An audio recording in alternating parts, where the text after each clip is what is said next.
Hello and welcome for the final chapter of The Great Gatsby, Chapter 9. So, in this chapter, Nick discusses the investigation into Gatsby's death. At some point, Catherine, who was Myrtle's sister, remember Myrtle got hit by the car, got hit by Great Gatsby's car, which was apparently being driven by Daisy. And Myrtle was Tom's girlfriend, of course. Catherine tells the police that her sister didn't know Gatsby, which we know is true, and that her sister was completely faithful to Mr. Wilson, which we know is false. She obviously was dating Tom at that time. Nick finds himself in charge of the arrangements for Gatsby. In fact, the whole point of the rest of the chapter is that he's trying to wrangle people into coming and nobody seems to want to come, which is sort of a shocker, right? Because all of these people were happy to show up for his parties, but nobody wants to show up for his funeral. But in any case, he finds himself in charge of the arrangements, and because nobody else is willing to step forward and take responsibility.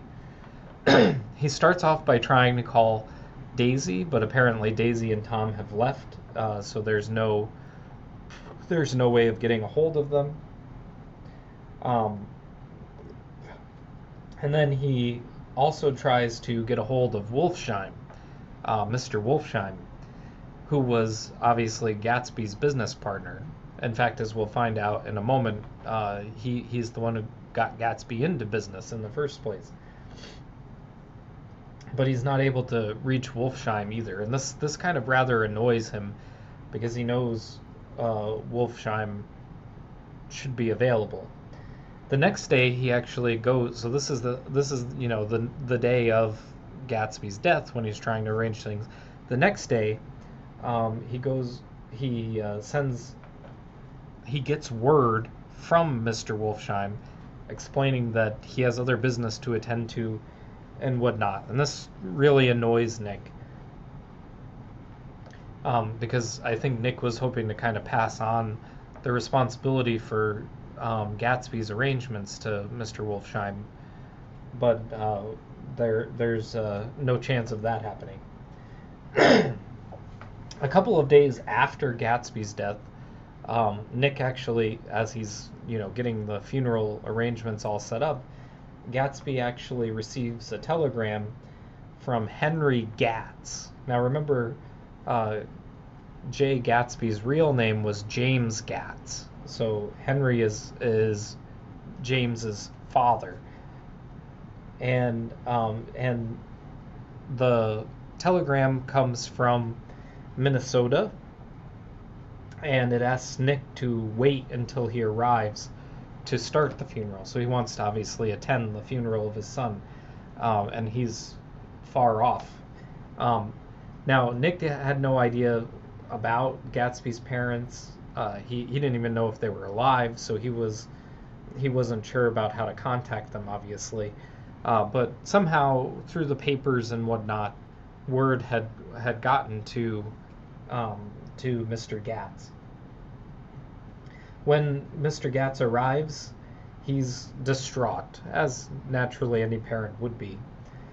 But he says, Nick asks him if he would like to take Gatsby back west, and he says no, he would not like to do that because he says James, which is obviously Gatsby's real name, James preferred the East, which seems to be true. At least he preferred the East in some sense because Daisy was there.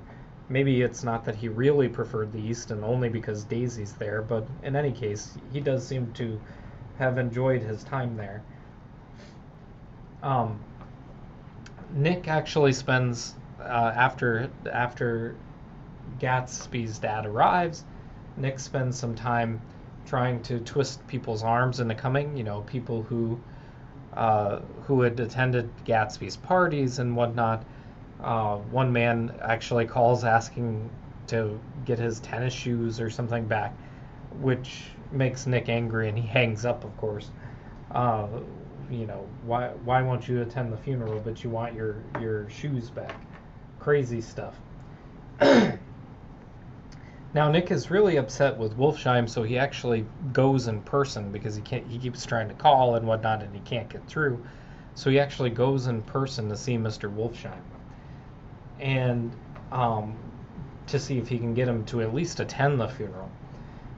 When he finally gets his way into the office, because at first the secretary tries to send him away, saying Wolfsheim's not there and whatnot, but he knows Wolfsheim's there, so he eventually convinces her to let him in to see Wolfsheim, and Wolfsheim starts to reminisce about when he first met Gatsby. He said Gatsby had nothing. He talks about actually Gatsby eating a whole bunch of food because he was so poor when he met him that he hadn't eaten in a couple of days, and was still wearing his uniform. He says his military uniform. But Wolfsheim, even after going through this whole period of reminiscing, refuses to attend the funeral. He doesn't like to see people dead or something along those lines. When Nick gets back, Gatsby's dad explains that the last time he saw Gatsby was 2 years prior. He said that Gatsby had actually gone away. It sounds like they had a little bit of a disagreement or fight or whatever. Gatsby had gone away. This is presumably when Gatsby ends up joining the military and whatnot. But 2 years prior, now that Gatsby had gotten some money and whatever, Gatsby apparently forgave whatever transgressions had happened and came back and actually bought his father a house there in the West. So, and which is the house that he's still living in. So they've kind of made up. But Gatsby's dad, Henry Gatz, pulls out an old book that showed kind of even when Gatsby was a youngster, he was determined to make something of himself. I think that the entry was like from 1907, so quite a few years, like 15 years prior, and it shows Gatsby's schedule, and Gatsby has a complete schedule that involves physical activity and involves, going to school, of course, making himself study other topics outside of school, all of these kinds of things. So you can see that Gatsby's really focused on, he fills his entire day basically from morning to night, and you can see he's very focused on trying to get himself someplace, even as a youngster. Now, when the day of Gatsby's funeral arrives, the only person who arrives at the mansion, other than Nick and Gatsby's father, is the minister. But when they head off to presumably where Gatsby's going to be buried or whatnot, another man does actually attend. Nick doesn't know the man's name, but if you remember back to earlier in the story, Nick, when he was walking with Jordan trying to find Gatsby, this was before he had actually officially met Gatsby, but he was at that initial party, they found a man drunk in the library. Well, this man arrives and attends the funeral. So this is the only other person aside from Nick and Gatsby's father and the Lutheran minister.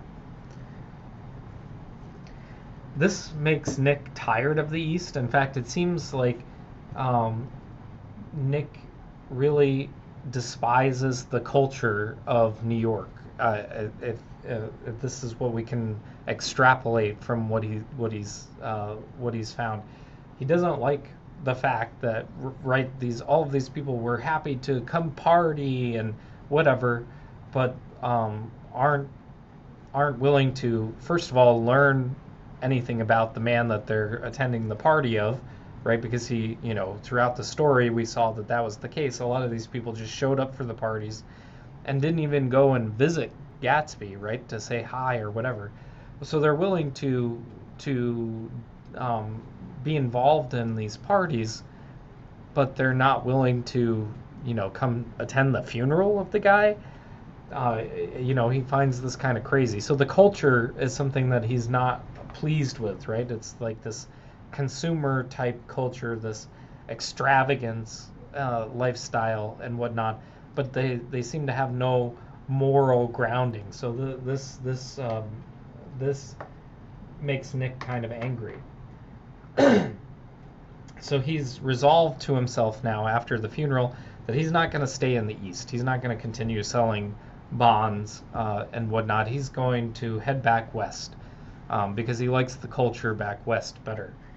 Um, and what he says, which seems kind of surprising, is that he feels that Daisy, Gatsby as well, Jordan, and Tom, along with him, are not suited to this lifestyle. I'm not sure why he believes that. It actually seems like Daisy and Tom and Jordan have actually all adapted to this lifestyle, at least from my point of view. But Nick doesn't seem to agree with that. He thinks that none of them are well suited for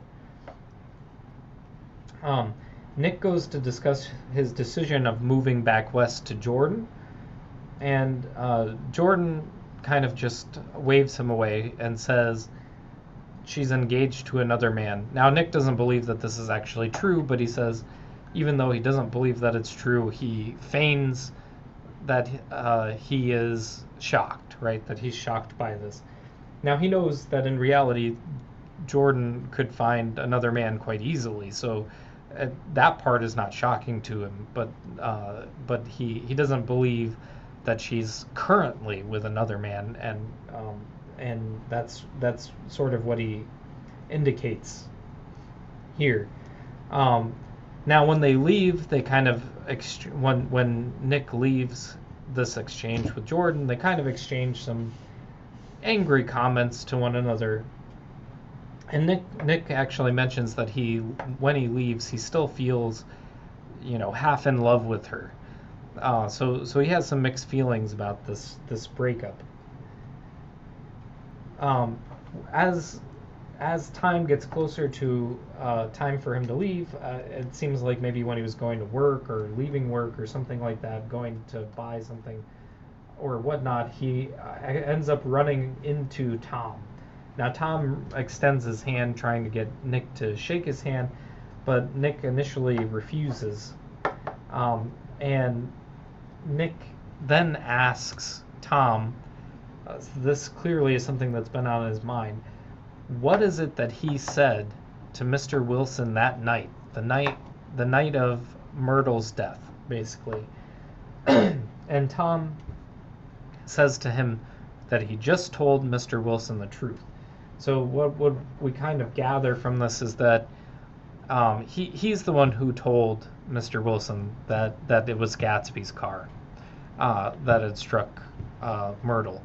This is precisely what I gather from this. Basically, in some way, he's sort of responsible for Gatsby's death, and Tom expresses no remorse about it either. He says he got what he deserved, basically. And Nick eventually says, essentially Tom doesn't know any better, so he shakes his hand. He treats him as if he were a child, and I think in some ways he feels that Tom never grew out of childhood, right? He really is like a child. Now Nick actually seems to be quite angry at the fact that Daisy created some of this mess, and obviously so did Tom.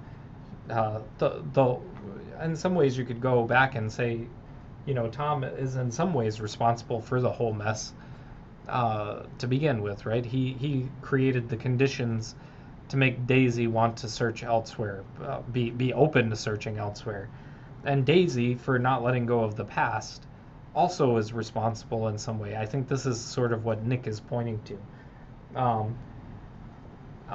And Tom actually mentions the dog at some point. He's so self-involved that he can't even imagine, the fact that he's created the conditions for Gatsby's death.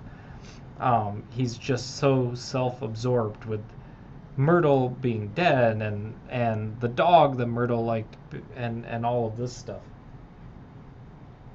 So the very last night, just as Nick is getting ready to leave, he goes out and he looks across the water, and he just kind of reminisces about Gatsby, and he thinks deeply about how Gatsby seems so